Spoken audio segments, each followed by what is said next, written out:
ಇದ್ದಾಳೆ. ಬೆಳೆಯುವ ಚಿಕ್ಕ ಮಗಳಿಗೆ ತಾಯಂದಿರು ಉಣಬಡಿಸುವ ಮುಂಜಾಗ್ರತೆಗಳು.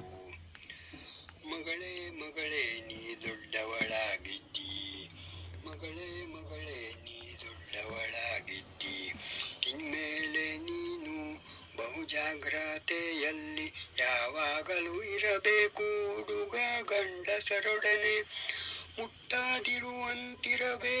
ದೂರ ದೂರ ಆಟವಾಡ ಹೋದರೆ ಸಂಜೆ 7ರ ಒಳಗೆ ಮನೆಯೊಳಗೆ ನೀನು ಇರಬೇಕು. ಮನೆಗೆ ಕಾಲಿಡಬೇಕು ಅದರ ಮೊದಲು. ಫೋನಲ್ಲಿ ನಿನ್ನ ಫೋಟೋ ವಿಡಿಯೋಗಳನ್ನು ಎಂದೆಂದಿಗೂ ಕಳುಹಿಸಬಾರದು, ಆಯ್ತೇ?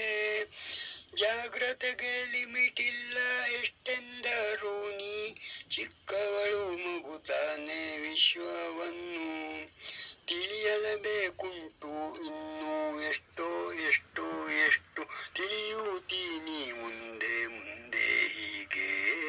ಮಗಳೇ ಮಗಳೇ ನೀ ದೊಡ್ಡವಳಾಗಿದ್ದಿ, ನೆರೆಮನೆಯ ಹಿರಿಯರಾದರೂ ನೀನು ಜಾಗ್ರತೆಯಲ್ಲವರೊಡನೆ ವ್ಯವಹರಿಸಬೇಕು ಕಂದ. ಅಲ್ಲಿ ಇತರೆ ಹೆಂಗಸರು ಇರುವರೋ ಎಂದು ಗಮನವ ಕೊಡಬೇಕು ಯಾವಾಗಲೂ.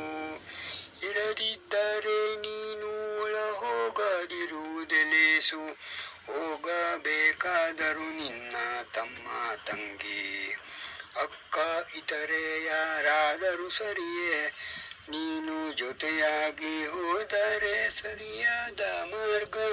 ನಿನ್ನ ಸಹಪಾಠಿಯೋ ಇತರೆ ಸ್ನೇಹಿತೆಯೋ ಅವರನ್ನು ಸರಿಯಾಗಿ ಅರ್ಥೈಸಿಕೋ.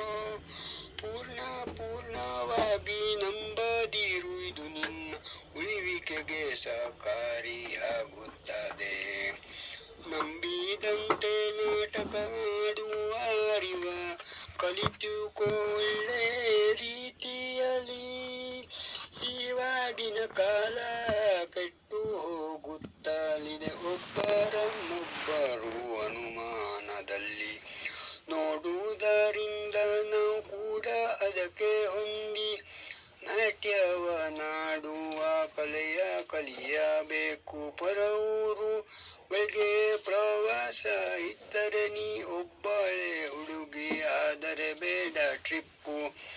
ನಿನ್ನ ಮೇಡಮ್ಮಿನೊಡನೆ ಮಾತಾಡುತ್ತಾ ಇರು ನೀನು. ನಿನ್ನ ಕಷ್ಟಗಳರಿವು ತಿಳಿಯಲವರಿಗೆ. ಉದ್ಯಾನಗಳಲ್ಲಿ ತಿರುಗುವ ಸಮಯದಿ ಒಂದು ಕಣ್ಣು ಯಾವಾಗಲೂ ಇರಲಿ ಹಿಂದೆ. ಗೋಮುಖ ವ್ಯಾಘ್ರರು ಇರಬಹುದು ಸುತ್ತಲೂ, ಇದಕ್ಕೆಂದೇ ಕೇರ್ಫುಲ್ ಆಗಿರಬೇಕು ನೀ.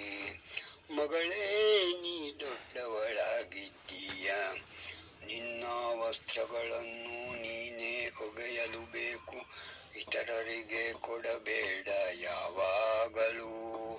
ಒಣಗಿದ ವಸ್ತ್ರಗಳ ತರುವುದು ನಿನ್ ಕೆಲಸ. ತಾಯಿಗೆ ಅಜ್ಜಿಗೆ ಕೃತಜ್ಞಳಾಗು.